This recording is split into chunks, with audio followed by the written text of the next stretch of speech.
vitu vingi sana kwa kusema mambo fulani tuirekebishe. Ikirekebishwe na ikaipa nafasi. Na hii generation ya leo niko na kivyangu na kuweka naita kama mtumbo ni kwa kumchanga.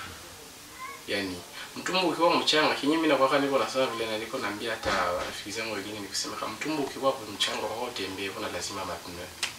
Hauna lazima maji.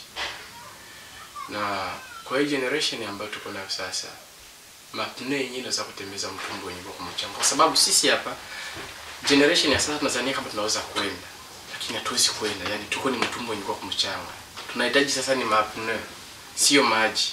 Na mapno yenyewe tunahitaji sisi hapa sasa ni kutoka kwa wazazi na watu kama nyinyi ambao mlishikwa na experience ya maisha. Yani mnajua ni njia gani ambayo mnaweza kutuongozea mo hii generation.